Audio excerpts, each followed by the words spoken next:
Merci à vous d'être là. Je suis extrêmement honoré d'être au milieu de vous. Je voudrais vraiment prendre le temps de remercier l'équipe pastorale qui me fait confiance, qui me laisse un libre accès, qui m'a prévu un bon programme. Je ne me suis pas ennuyé ce week-end. Et j'aime ça parce que je crois que c'est des temps où il ne faut pas les rater. Et vraiment béni d'être là. Je voudrais également remercier, ils sont là ce matin. Oui, ils sont là-bas, Gilles et Marie-Louise. Merci pour votre accueil, merci pour votre hospitalité. C'est précieux en fait dans le royaume de Dieu d'avoir des gens qui sont hospitaliers, qui sont généreux de leur vie, de leur personne, de leur bien. Vous m'avez mis extrêmement à l'aise et vraiment je voudrais qu'on puisse les remercier également. C'est, ils rendent aussi, ils rendent aussi des week-ends possibles. Alors merci vraiment. Je suis béni de vous connaître. Je suis venu, plusieurs vous l'avez vu là-bas au fond, il y a une table avec différentes choses, des livres. Le premier s'intitule Soyez des hommes. Je suis vraiment attaché à travailler, à parler, à enseigner sur l'identité masculine parce que je crois que c'est un des défis de notre génération. Ce n'est pas le seul. Mais aujourd'hui, quand on parle dans l'actualité des hommes, il y a des hashtags et derrière, on met inceste, on met balance ton porc, on met des phrases terribles, des mots terribles, des mots chocs. Et je crois qu'une autre identité pour l'homme est possible, que Dieu a prévu les choses autrement. Et je porte ces valeurs, je porte ces notions. Vraiment, je crois que l'Église doit se lever et porter un autre modèle. Je crois qu'il y a des hommes dans l'Église qui doivent incarner avec moi, avec les héros de la foi, doivent incarner une autre identité masculine. Est-ce que vous êtes avec moi, les hommes? Vraiment, ce livre, c'est le livre que j'aurais voulu lire quand j'étais jeune, ado. Ça m'aurait aidé à comprendre, à faire moins de bêtises, à comprendre ce que Dieu attendait, ce que Dieu voulait. C'est le livre que j'aurais voulu lire quand je me suis marié. J'aurais été moins bête avec mon épouse. Pourquoi vous riez? Elle vous a parlé? Elle vous a parlé? Non, parce que toi, tu sais, ok, tu as bien fait de le prendre tout à l'heure. C'est le livre que j'aurais voulu lire au moment où je suis devenu papa. J'aurais été moins dur avec mes enfants. Vraiment, c'est ce qui m'a manqué. Alors, j'ai écrit ce qui m'a manqué et c'est un sujet de bénédiction. Alors, c'est à la table là-bas au fond. Pour ceux qui n'aiment pas lire, qui ne savent pas lire, qui n'ont pas le temps de lire, je l'ai fait également en livre audio. Vous pouvez l'écouter. Et sur cette clé, il y a le livre en audio. C'est moi qui parle, qui lis exactement le livre tel quel. J'ai appris à le faire parce que j'ai fait des émissions de radio, donc j'ai appris à faire ça.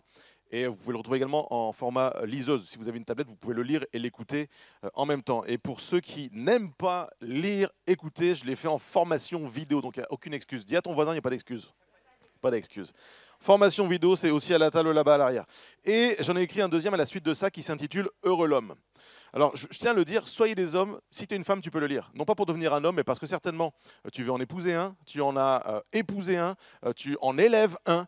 Et ça peut t'aider juste à comprendre comment il fonctionne, pourquoi il est comme ça, etc., etc., parce que tu as une portion à jouer pour que l'homme devienne parfaitement un homme. Amen. Et toutes les sœurs disent Amen avec puissance. Également, heureux l'homme, je crois, j'ai cette prétention de croire qu'on peut être heureux en 2022. Et que ça ne dépend pas du résultat des prochaines élections, ça ne dépend pas de si on est vacciné ou pas, ça ne dépend pas de notre portefeuille, ça ne dépend pas de notre promotion sociale, ça ne dépend pas de notre poste à l'église. Heureux l'homme ou la femme, ça marche aussi avec la femme qui place sa confiance en l'Éternel. Et c'est un manuel de sagesse, c'est 52 proverbes, donc tiré du livre des proverbes de la Bible que j'ai passé au crible pour nous aider à l'heure des choix, des décisions, de comment gérer les relations, les conflits, notre rapport aux finances, notre rapport au travail, notre rapport... Comment faire preuve de sagesse dans ces moments-là? Parce qu'on vit des bons moments ici le dimanche à l'église. Bon, il y en a deux qui vivent des bons moments à l'église à Orléans. J'ai bien fait de venir, on va passer un bon moment. Et on est appelé à vivre notre semaine dans la présence de Dieu, à comprendre et à agir pour être des témoins de ce que Dieu fait. Et c'est dans cette perspective-là qu'a été écrit Soyez heureux l'homme. Donc je serai à la table tout à l'heure à la fin pour ceux que ça intéresse. Je ne sais pas si vous êtes comme moi, je ne suis pas juste venu pour faire la promotion de livre, mais je suis aussi venu parce que je crois que Dieu veut nous parler ce matin à travers sa parole. Amen. Ouf, enfin le pasteur va prêcher. Il y en a qui commencent à se demander, est-ce qu'il va juste nous faire de la pub? Non. Est-ce que vous croyez que Dieu peut vous parler à vous ce matin? En fait, j'ai un souci parce que quand je vais dans les églises, alors pas sur Orléans, c'est la première fois que je viens ici pour prêcher, mais dans les églises où je passe, les gens viennent me voir à la fin, puis ils me disent « Ah, si seulement mon frère, mon cousin, mon chien, mon perroquet, mon notaire, mon avocat avaient été là, il aurait été béni. » J'ai toujours l'impression que je prêche pour les gens qui ne sont pas dans la pièce. Et c'est toi qui es dans la pièce. Est-ce que par la foi, tu peux t'emparer et dire « Le Seigneur va me parler ce matin » à moi. De te tourner vers ton voisin et dire « Le message, il est pour moi ce matin. Écoute bien, le message, il est pour moi. » Le message, il est pour moi. Je crois que si on entre dans la parole de Dieu en se disant Dieu va me parler ce matin, ben Dieu va me parler ce matin.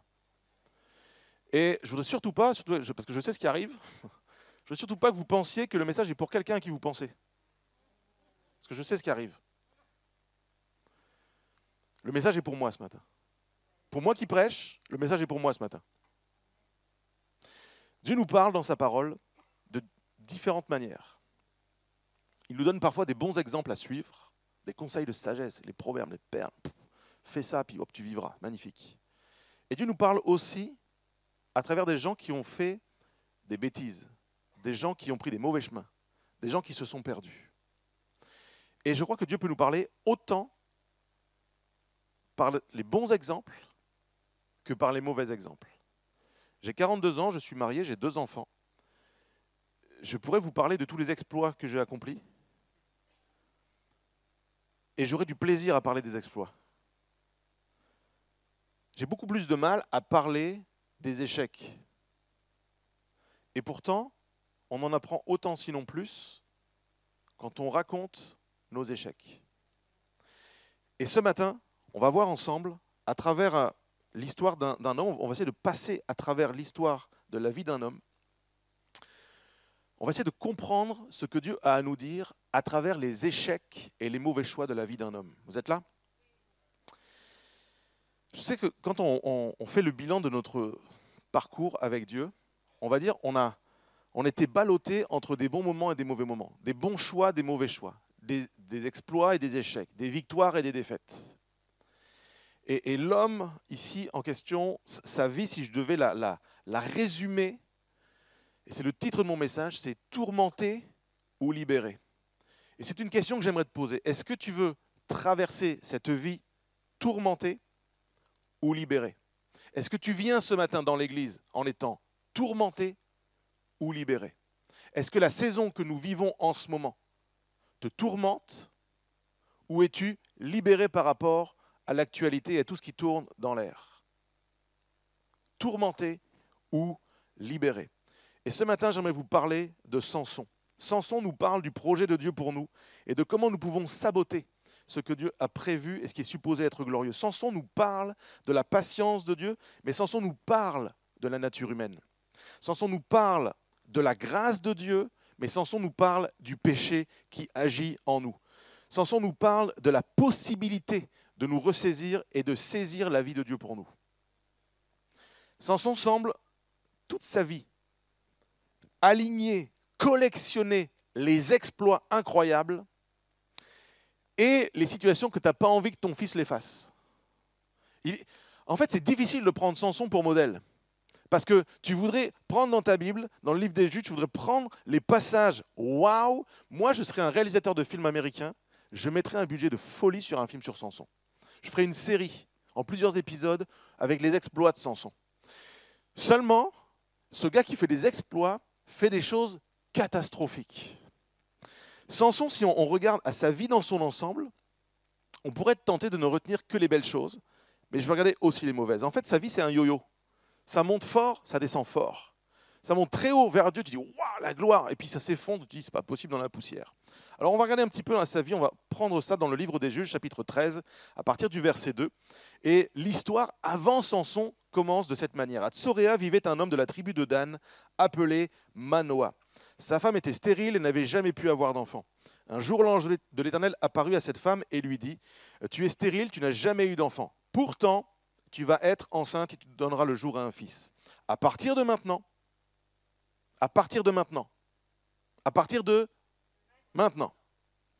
prends bien garde de ne boire ni vin, ni autre boisson alcoolisée, et de ne rien manger qui soit rituellement impur. Car tu vas être enceinte et tu mettras au monde un fils. Ce garçon sera consacré à Dieu dès le sein maternel. Jamais il ne devra se couper les cheveux ou la barbe. C'est lui qui commencera à délivrer Israël des Philistins. » Première pensée que je dépose sur vos cœurs ce matin, Dieu connaît avant que nous connaissions. Dieu sait avant nous.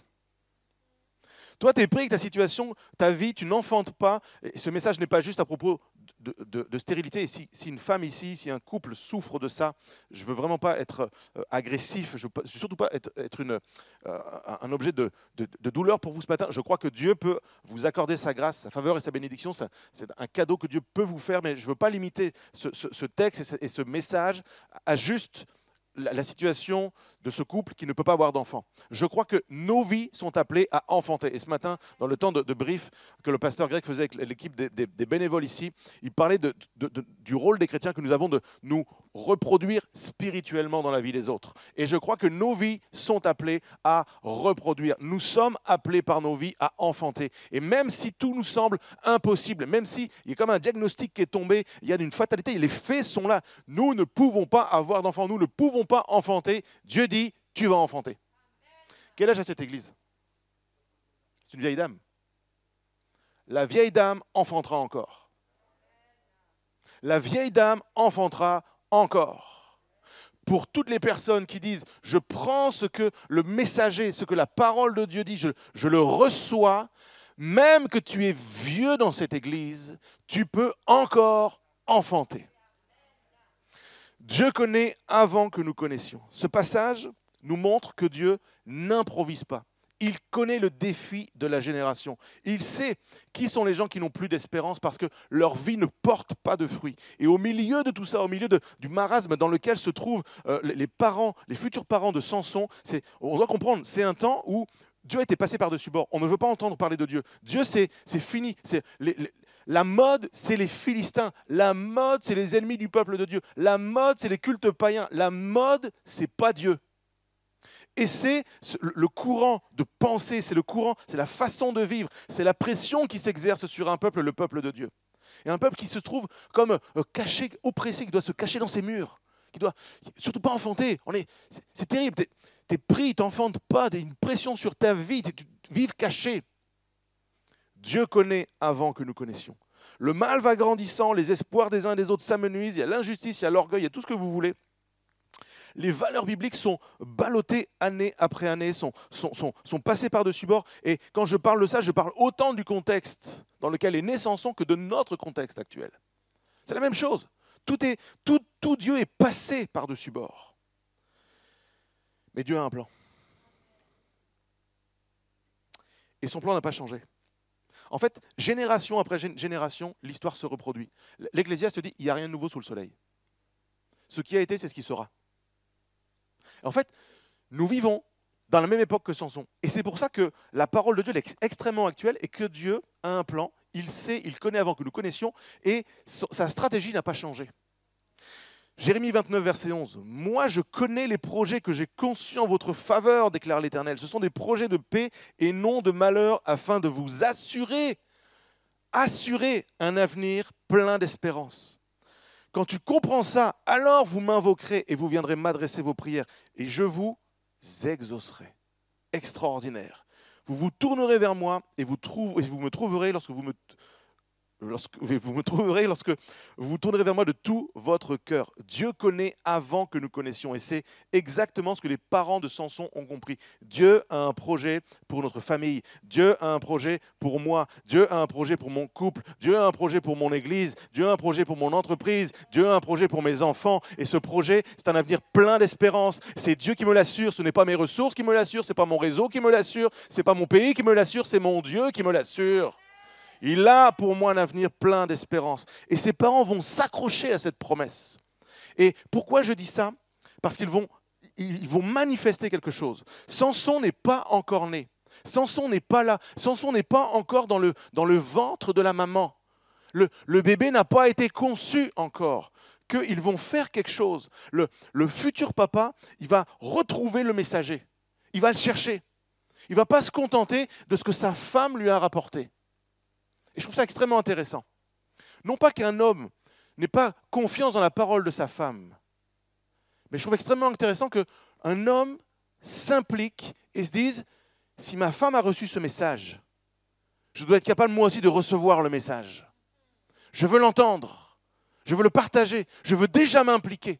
Ma femme aspire à cet enfant, Dieu lui parle, tu vas avoir un enfant. Donne des consignes. Je veux trouver le messager parce que je suis concerné dans le futur de cet enfant. Ce message est pour les femmes de cette église qui portent l'église, qui aiment l'œuvre de Dieu, qui veulent enfanter spirituellement. Mais ce message est autant pour les hommes qui disent « Je veux porter ce message, je veux recevoir le message, je veux m'impliquer dans le projet parce que concevoir, ça prend des hommes et des femmes. » Qu'est-ce qu'il va faire? Juge 13, 1. Immédiatement, Manoah se leva et suivit sa femme.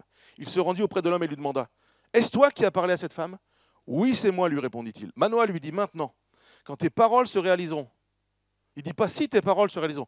Quand tes paroles se réaliseront, quelle règle devra-t-on suivre à l'égard de ce garçon et que devra-t-il faire? L'ange de l'Éternel lui répondit « Ta femme devra s'abstenir de tout ce que je lui ai mentionné. Elle ne mangera aucun fruit de la vigne. Aucun fruit de la vigne. Ne boira ni vin ni boisson alcoolisée, ne prendra aucune nourriture qui soit rituellement impure. Qu'elle observe soigneusement tout ce que je lui ai ordonné. » L'homme reçoit les consignes. Et ce que je trouve magnifique, c'est que l'enfant n'est pas là. Il n'a pas attendu l'accomplissement de la promesse. Il a agi comme si la promesse était déjà accomplie. Et quand tu agis comme si la promesse était déjà accomplie, alors la promesse s'accomplit. La foi m'amène à appeler à l'existence des choses qui ne sont pas, à croire, à fonctionner, à agir comme si elles étaient. Et si aujourd'hui, nous commencions à agir comme si les promesses de Dieu étaient déjà accomplies, nous les verrions s'accomplir. Si vous n'êtes pas féru de culture biblique, sachez que ce que l'ange va demander à cette femme pour son enfant, de s'abstenir du fruit de la vigne, du vin, de tout ce qui est impur, etc., s'appelle le vœu de Naziréa. On trouve ça dans le Nombre 6. Si vous aimez étudier la Bible, allez voir dans le Nombre 6, il y a tout le descriptif. Et on doit comprendre ceci. Pour résumer, en fait, cette femme et son bébé à venir, donc le futur Samson, ne devront pas toucher une goutte d'alcool, mais même avant ça, ne devront même pas manger de raisin. D'accord ? Ne traduisons pas Dieu est contre l'alcool. Pensée trop courte, il manque quelque chose. Là, Dieu demande autre chose. Bois pas de vin, mais même pas le fruit de la vigne. Pas de raisin. Le souci, ce n'est pas l'alcool. Peut-être quelqu'un a un souci avec l'alcool. Dieu n'a pas de souci avec l'alcool. Dieu a un souci avec les débordements, avec les excès. Mais le texte ici, c'est « Je t'appelle à comprendre quelque chose ». C'est que la promesse va être conditionnée au fait que tu me crois et que tu me fasses confiance et que tu acceptes même de te passer de certaines choses. Et les promesses de Dieu, sans que nous ayons à faire un vœu de Naziréa, demandent toujours, appellent toujours une dimension de sacrifice. Je l'ai écrit comme ça, l'accomplissement des promesses de Dieu passe par un sacrifice fait dans l'obéissance et la confiance. Bien souvent, les promesses de Dieu ne s'accomplissent pas, entre guillemets, pour nous, quand on les reçoit, parce que nous refusons le sacrifice fait dans l'obéissance et la confiance. Et je sais que ça pique. Mais par contre, quand je comprends l'enjeu, je me dis, ça vaut le coup de se priver ici de raisin et de vin pour voir la promesse de Dieu s'accomplir. Dieu vient tester notre foi, vient éprouver notre confiance. Est-ce que tu es prêt à me faire confiance au point de te passer d'eux ?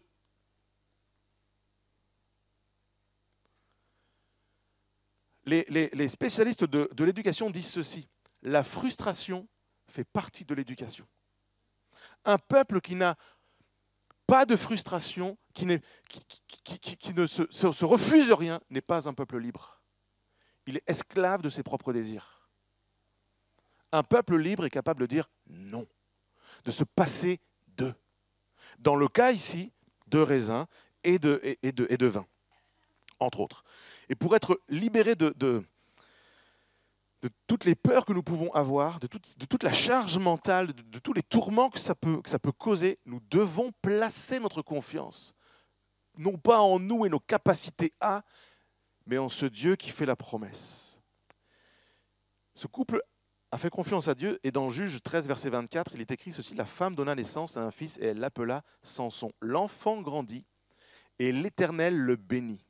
L'Esprit de l'Éternel commença à le pousser à l'action. » Quelle joie, alors que tu as enfanté, que ce soit au sens naturel ou au sens spirituel, quand tu vois des hommes, des femmes se tourner vers Christ, qui sont peut-être encore que des bébés spirituels, des adultes mais dans la vie, mais comme des bébés spirituels, et tu vois l'Esprit de Dieu qui les pousse déjà à l'action et à entrer dans l'accomplissement des promesses que Dieu avait déclarées bien avant, bien plus tôt.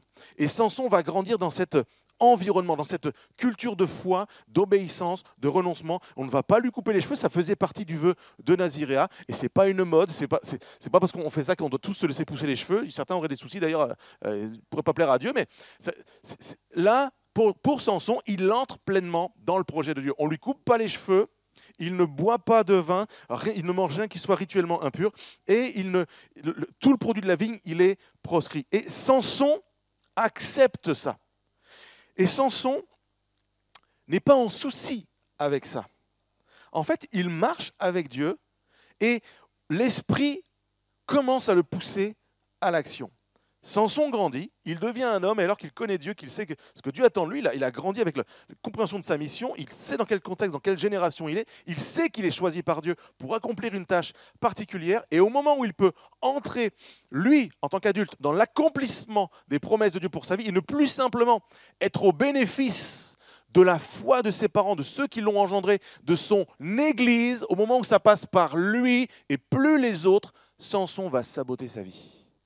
Et regarde avec moi comment il va saboter sa vie. Si vous lisez Juge 14, ça commence avec Samson qui s'embarque dans une relation avec une femme qui vient du camp ennemi. Il ne la connaît pas, il la trouve belle. Et il dit, je la veux. C'est terrible. Quand quelqu'un dit ce qui est dans le camp ennemi, je le trouve beau, je la trouve belle et je la veux. Et il le dit à ses parents. Et ses parents tentent de lui dire, mais non, il y a tout ce qu'il faut chez nous. Non, je veux la fille du camp ennemi, comme un petit garçon capricieux. Et ce qui est particulier, si vous lisez Juge 14, c'est qu'il nous est dit que la femme se trouvait à Timna. Et Timna, si vous lisez Juge 14, vous allez voir que Samson va aller à Timna et il va se passer quelque chose aux vignes de Timna.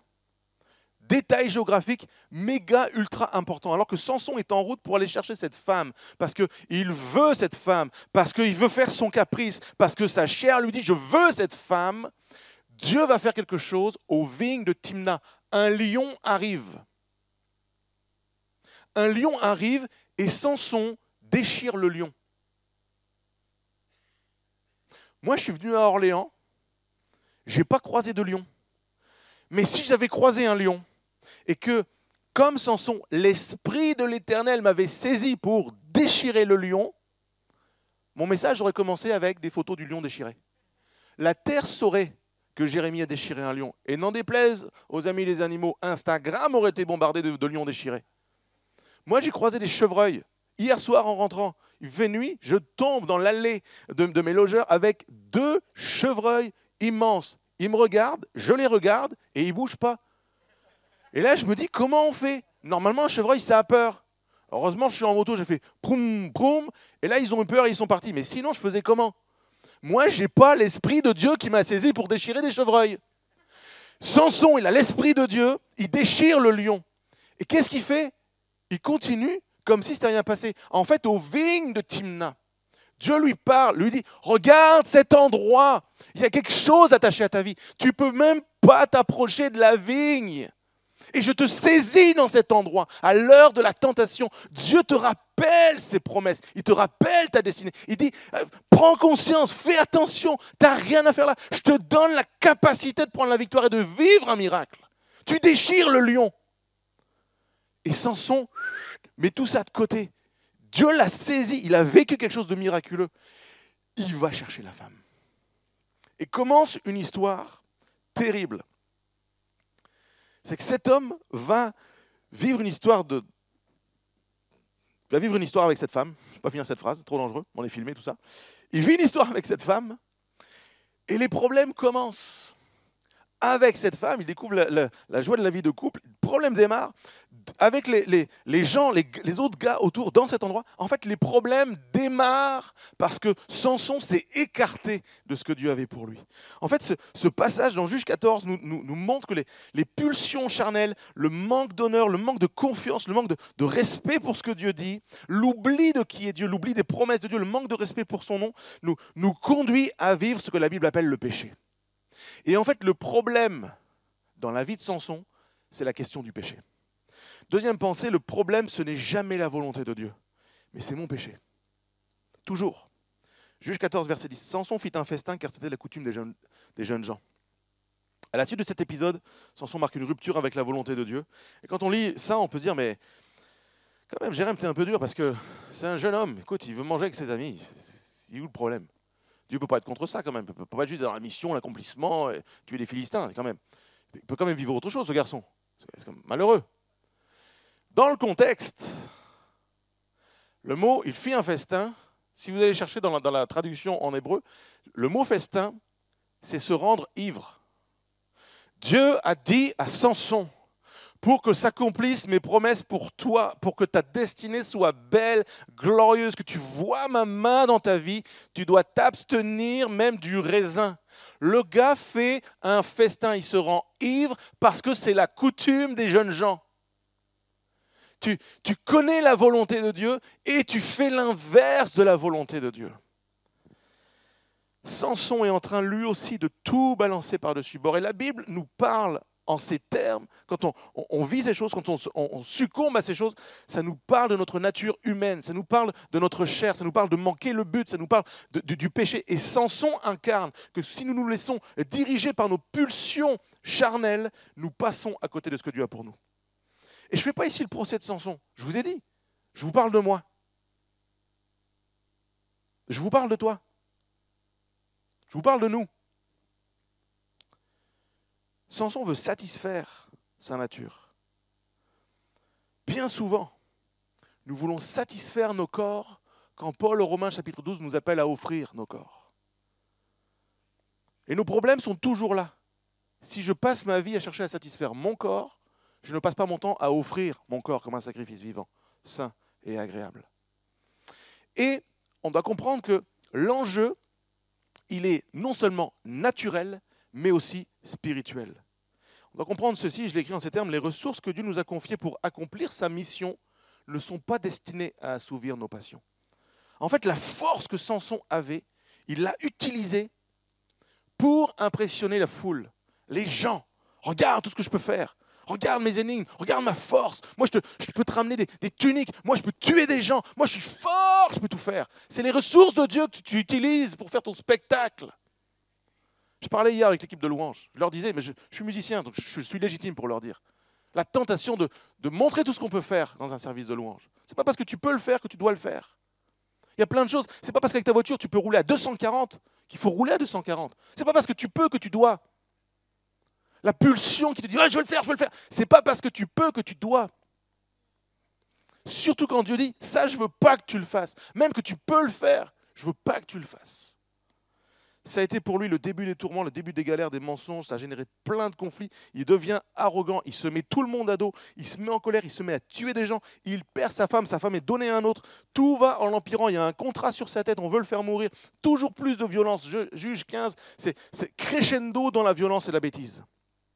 Et ce qui est fou, c'est qu'à la fin du chapitre 15, Samson, il est épuisé de mener cette vie-là. Et la Bible nous dit qu'il a eu soif. Un homme comme ça, il rentre dans une maison, il gifle tout le monde, il prend l'eau et il boit. Mais Samson, il est fatigué. Et Samson va crier à l'Éternel parce qu'il a soif. Et moi, je crois que cet homme a soif au sens naturel, mais je crois que cet homme a soif de Dieu en ce moment-là. C'est pour ça qu'il crie à Dieu. Il crie à Dieu parce qu'il a soif. Et Dieu va fendre un rocher pour lui donner de l'eau. Et là encore, Dieu est en train de parler à Samson. Il lui rappelle l'enseignement. Souviens-toi de ce qui a été vécu par tes pères. Souviens-toi que le peuple hébreu, mon peuple, dans le désert, avec Moïse, a goûté à l'eau parce que le rocher a été fendu. Souviens-toi de ce que tu as entendu. Souviens-toi de moi, est en train de lui dire Dieu. Samson va boire. Et on va passer à Juge 16. Juge 16, il se rend à Gaza, chez une prostituée. il va faire du scandale dans la ville. Tu te dis, c'est pas possible que le gars, il vit un truc avec Dieu. Dieu le bénit, Dieu répond à sa soif, Dieu étanche sa soif. Il a plus soif, il va chez une prostituée à Gaza, dans la ville ennemie.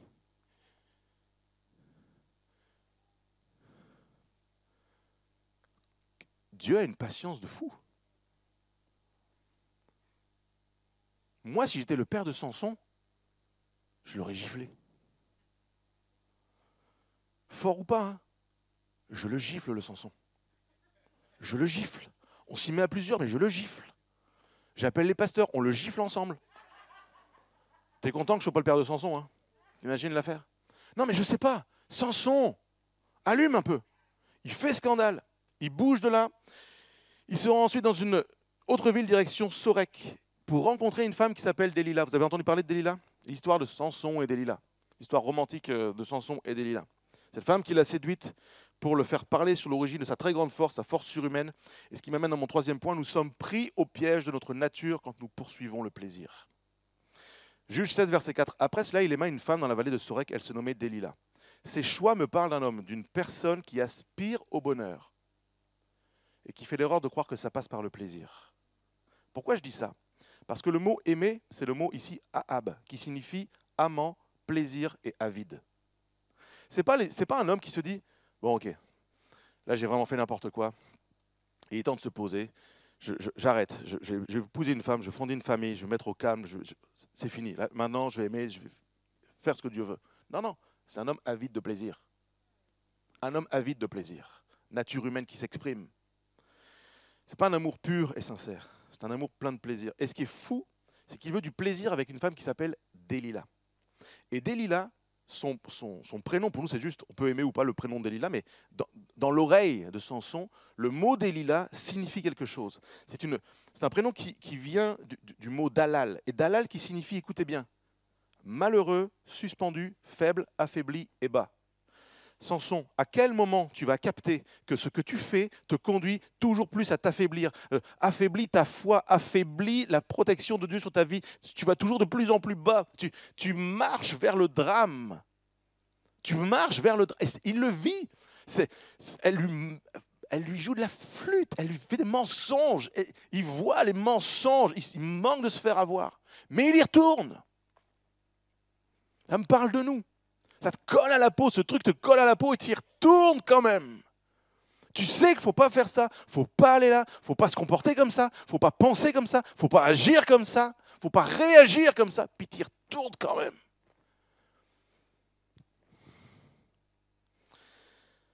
Samson va succomber une fois de plus à ses pulsions, il se jette dans les problèmes.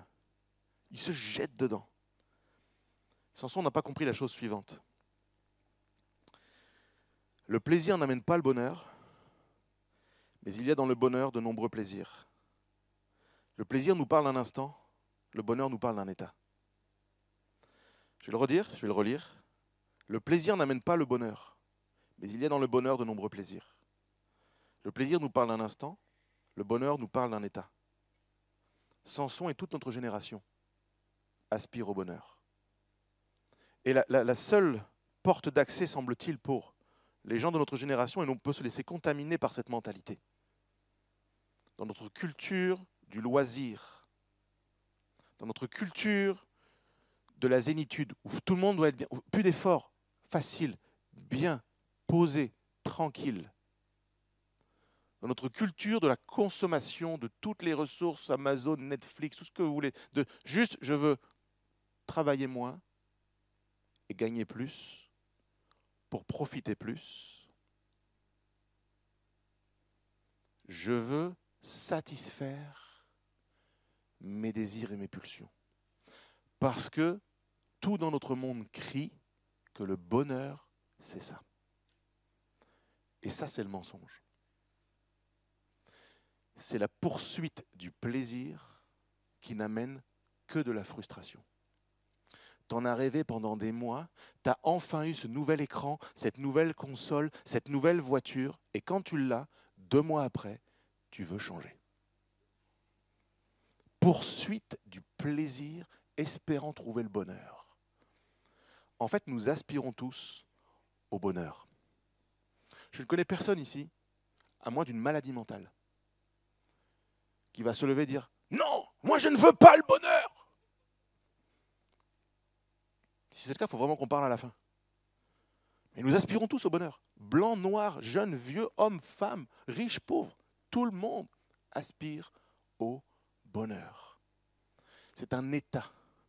Ce n'est pas un moment, c'est un état. Samson a poursuivi le plaisir en espérant trouver le bonheur. Certains vont me dire, mais comment trouver le bonheur? Psaume 25, verset 12. Quel est l'homme ou la femme qui craint l'Éternel? L'Éternel lui montre la voie qu'il doit choisir. Son âme reposera dans le bonheur. Ton âme, ce qui est à l'intérieur de toi, peut se reposer dans le bonheur. Pas d'autre chemin. Pas d'alternative. Amazon, il ne peut rien. Netflix, il ne peut rien. Ton compte en banque, il ne peut rien. Tes vacances, ils ne peuvent rien. Tu peux partir en vacances une fois par semaine et ne pas être dans le bonheur. Tu peux vivre en vacances et ne pas être dans le bonheur. Tu peux avoir de l'influence, être youtubeur, youtubeuse et ne pas être dans le bonheur. Tu peux avoir de l'influence dans ton entreprise, être celui qui décide de tout et ne pas être dans le bonheur.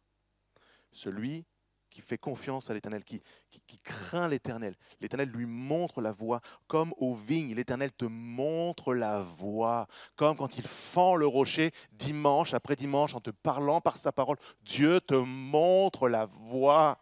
Et ton âme peut se reposer dans le bonheur. Samson s'est détourné de la crainte.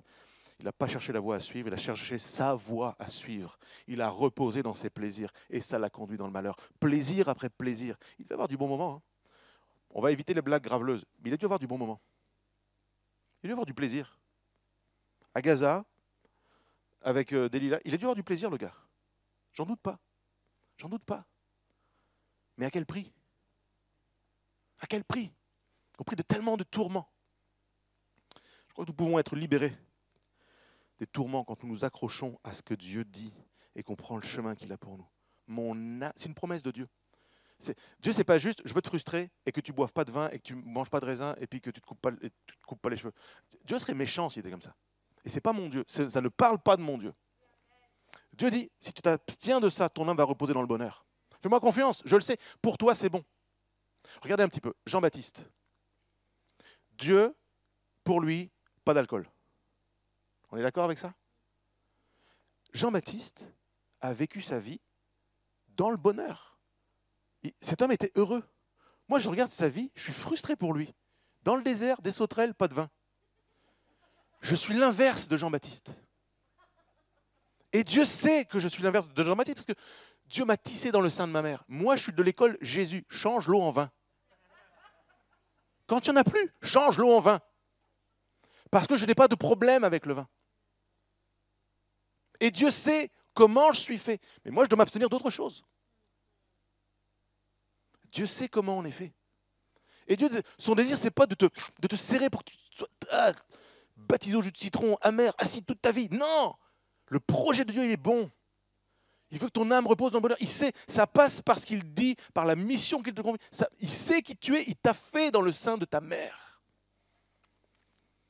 J'ai écrit ceci, le bonheur est intimement lié à la poursuite de la volonté de Dieu, à notre obéissance et notre confiance en ses plans. Si tu comprends ça, mon frère, ma soeur, ta vie, elle change.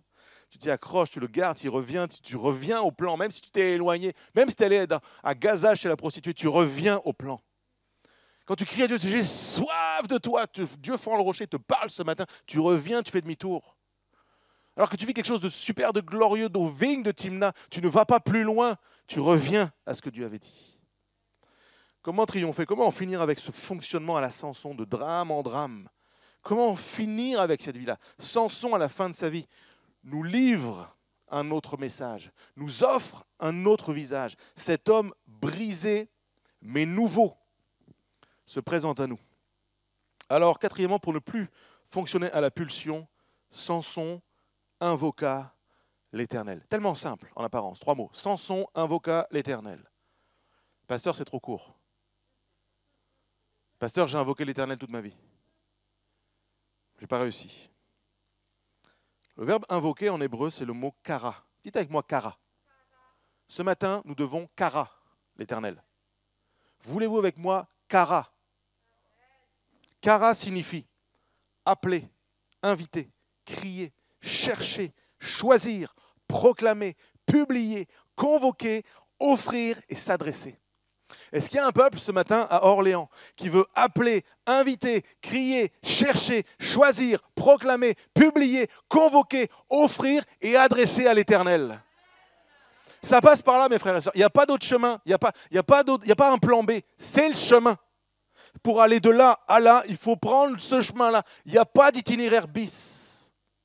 Nous devons choisir l'Éternel, appeler l'Éternel, crier à l'Éternel. Nous devons nous confier en l'Éternel. Ça passe par là. Et c'est ce que Samson a fait. Moi, je suis sûr que Samson aurait espéré que les choses soient autrement. Il se sentit plus intelligent, plus fort à cause des dons que Dieu lui avait faits. Il se sentait plus fort et plus intelligent. Les bénédictions de Dieu, ça peut se retourner contre toi. Non pas parce que Dieu est méchant, mais parce que tu détournes la bénédiction de Dieu pour toi. Les dons que Dieu a faits à Samson ne sont pas pour lui. Et les dons que Dieu nous fait ne sont pas pour nous. Tu es talentueux, ce n'est pas pour toi. Tu parles bien, ce n'est pas pour toi. Tu chantes bien, ce n'est pas pour toi. Le pommier, il ne mange pas de pommes. La nature nous dit que le fruit que nous portons n'est pas pour nous. Quel fruit porte ta vie? C'est pas pour toi. Tu as une force qui te vient de Dieu, c'est pas pour toi. Dieu te bénit intellectuellement, c'est pas pour que tu fasses le malin, c'est pour enseigner, deviner, comprendre, discerner. Tu es béni financièrement, c'est pas pour toi. Il y a moins d'amen, mais il y en a, ça me rassure. Pourquoi je dis ça? Parce que Dieu nous fait la grâce de pourvoir à nos besoins pour que nous puissions pourvoir à ceux des autres. C'est Paul qui l'enseigne. Si Dieu nous communique des dons spirituels, ce n'est pas pour s'éclater dans la pièce en faisant shabalabala, ce n'est pas l'objectif. C'est pour être des témoins. C'est pour que tu puisses donner une parole de connaissance, pas sur ta vie, sur celle de l'autre. Prophétiser, parler de la part de Dieu, pas pour toi, pour l'autre. Dieu donne pour l'autre. Les dons sont pour l'autre. Samson comprend. Il invoque l'Éternel. Et sa prière, vous pouvez lire ça dans le livre des Juges, c'est « Seigneur, en gros, je vais l'accomplir la mission. » Et il s'est offert à la mission. Il a donné sa vie pour la mission. Sa vie aurait pu être différente. J'en suis certain. Et ça, vous n'êtes pas obligé de le croire. Ça, ce n'est pas la Bible qui le dit, ça, c'est Jérémie qui le dit. Donc ça vaut ce que ça vaut. J'en parlais dans le ciel avec Samson quand je le verrai, mais avec Jésus aussi. Je pense que l'histoire aurait pu être différente. On ne peut pas la réécrire, mais l'histoire aurait pu être différente. À Timna, s'il avait fait demi-tour, l'histoire pouvait être différente. À Gaza, s'il était sorti de chez la prostituée, son histoire aurait pu être différente. Mais ça, c'est que moi qui le dis. Moi, je crois que mon histoire aurait pu être différente. J'aurais pu m'éviter des soucis à des moments clés si j'avais Kara l'Éternel. J'avais cherché l'Éternel de tout mon cœur. Samson a invoqué, il a compris. Et quelque chose s'est passé en fait. Oui, dans le monde visible, ses cheveux ont commencé à repousser, mais on est tous d'accord pour dire que la force ne vient pas des cheveux. Je bosse avec un gars qui s'appelle Mathieu Perrault, c'est un pasteur de l'église Momentum. Il a des bras, c'est mes cuisses, il est taillé monstrueusement et il est chauve. Donc moi, j'ai la preuve que la force n'est pas dans les cheveux. Moi, j'ai les cheveux, je n'ai pas de force, il n'y a pas de cheveux, il y a de la force. Donc ça n'a rien à voir avec les cheveux, c'est sûr. La force vient de l'obéissance. La force vient de l'obéissance. Tu es fort quand tu es obéissant. Tu es renouvelé spirituellement et même physiquement quand tu es dans l'obéissance. J'ai écrit ceci, Samson s'est repenti, alors Samson a été accompli.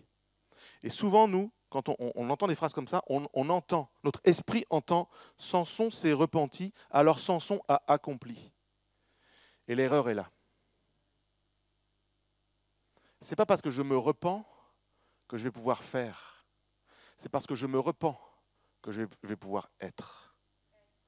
Et ça, c'est quelque chose que nous devons comprendre, mes amis. Samson s'est repenti, alors en tant qu'homme, en tant qu'enfant de Dieu, il a été accompli. Et je vous dis que cet homme, même s'il était dans la maison des Philistins, même s'il était dans une situation humiliante pour sa vie, son âme reposait dans le bonheur. Aujourd'hui, j'aime à croire que Samson repose dans le bonheur. Il n'est plus dans le plaisir, il est dans le bonheur. Je voudrais le dire à quelqu'un. Parce que la vie de Samson, la fin de Samson, il se termine avec la maison qui s'effondre, il va au bout de la mission. Mais j'aimerais dire à quelqu'un, c'est pas ce que Dieu t'appelle à vivre. Dieu t'appelle pas à mettre sur les piliers de l'église, que ça s'effondre sur toi pour accomplir la mission. Rien à voir. Le plan de Dieu, il est le suivant. Fais-moi confiance, marche avec moi, tu vas trouver le bonheur. Mais dans ce bonheur, compte sur moi pour qu'il y ait du plaisir, qu'il y ait des moments dans cet état de bonheur où hop, tu vis quelque chose de plaisir dans le bonheur. Le plaisir est dans le bonheur. Le bonheur n'est pas dans le plaisir. J'aimerais terminer ce message et j'invite les musiciens à se remettre en place. Je le disais en intro, nous ne vivrons pas la même vie que Samson. Et les principes sont les mêmes. Et l'apôtre Paul nous donne une clé que Samson peut-être n'avait pas ou ne comprenait pas, mais nous, en tout cas, on l'a et on y a accès. Romains 8, verset 13 nous dit ceci: si vous vivez selon la chair, vous mourrez. Mais si par l'esprit vous faites mourir les actions du corps, vous vivrez. Car tous ceux qui sont conduits par l'Esprit de Dieu sont fils de Dieu. Ça, c'est notre privilège, les amis. Famille de Dieu, c'est notre privilège. Bien-aimé, c'est notre privilège. Samson a vécu selon la chair. Ça veut dire quoi? Il s'est moqué du plan de Dieu. Il a fait passer ses pulsions, ses envies, avant la mission. Je le dis souvent quand je prêche à des mariages, la mission doit toujours être plus grande que nos raisons. La maison doit toujours être plus grande que nos raisons. Pense à ta maison un instant. Pense à ta famille, ton couple, tes enfants. Ta maison est plus grande que tes raisons. Ça m'a préservé, bien des fois, de pécher de manière irrémédiable, de tromper ma femme, de partir, de faire n'importe quoi. Parce que la maison est plus grande que mes raisons. La mission est plus grande que mes raisons. C'est ce qui te tient. C'est ce qui te rappelle que, en fait, non pas pour mourir comme une bête sur le chemin, mais qu'en fait, le bonheur, ce que tu cherches vraiment, n'est pas ailleurs qu'auprès de Dieu. Ce dont ton âme ton âme qui a soif, qui crie au secours, j'ai besoin de bonheur, de plaisir, j'ai besoin d'être anesthésié, j'ai besoin de plus souffrir, j'ai besoin de satisfaire quelque chose en moi qui crie. Ça s'appelle Dieu. Tu as faim et soif de Dieu et moi aussi. Nous devons ensemble considérer que si nous vivons selon la chair, nous mourrons. Peut-être pas au sens physique, mais quelque chose va mourir en nous. Peut-être certains sont morts ce matin. Mais l'Esprit de Christ veut te ramener à la vie, veut ressusciter. Les promesses, les possibilités, le chemin, la voix, l'entente de la voix de Dieu dans ton âme, veut ressusciter le bonheur, l'apaisement, la paix, la confiance dans ces temps troublés. Un peuple qui a confiance, qui marche, qui sort de ce lieu avec le sourire sur les lèvres, pas un sourire faux, forcé, de mannequin d'apparence, mais avec le sourire sur les lèvres. La foi que Dieu est dans l'affaire et que ses projets n'ont pas changé. Dieu n'est pas dépassé avec ta situation. Pendant le déluge, la Bible nous dit que Dieu était sur son trône. Il n'est pas tombé.